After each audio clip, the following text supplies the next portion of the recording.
اگر کوئی حج تمتع کر رہا ہے تو اس نے عمرہ کیا اور ایام حج کا انتظار کیا، لیکن درمیان میں فوت ہو گیا، کیا اسے شہید سمجھا جائے؟ نہیں، شہید نہ کہیے۔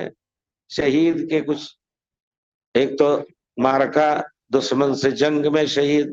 وہ بھی بہت بڑا درجہ ہے، لیکن کچھ ایسے لوگ ہیں جن کو شہادت کا درجہ ملے گا، جیسے عورت بچہ جنتے ہوئے اس کا انتقال ہو گیا، اس تکلیف میں تو شہادت کا اجر اس کو ملے گا۔ آدمی کو پیٹ کی کوئی بھی بیماری ہے، اس بیماری کے بنا پر مرا،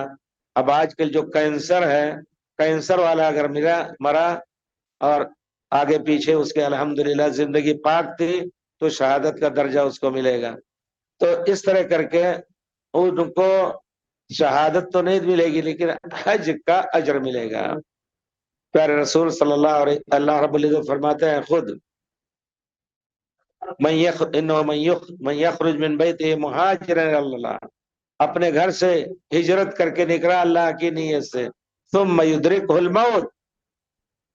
اس کو موت آ گئی، فقد وقع اجرہ علی اللہ، اس کا اجر اللہ پر ہے، یعنی وہ پوری ہجرت کا اجر۔ اسی طرح نیتی سے نکلے، راستے میں فوت ہو گئے، پہلے ایسے ہی ہوتا تھا، آج کل تو آپ 2 گھنٹے 1.5 گھنٹے، اس میں بھی بہت سے لوگ جہاز میں فوت ہو جاتے ہیں، اچانک دل پر حملہ پڑا، لیکن پانی کے جہاز میں 8-10 دن راستے میں رہتے ہوئے کتنے لوگ فوت ہو جاتے تھے،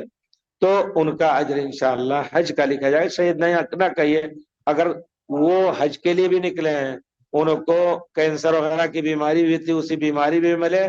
تو حج کا اجر بھی اور شہادت کا اجر بھی ان کو ملے گا انشاءاللہ۔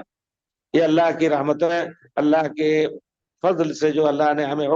خبر دی ہے، اس کی روشنی میں بات کہی جائے گی۔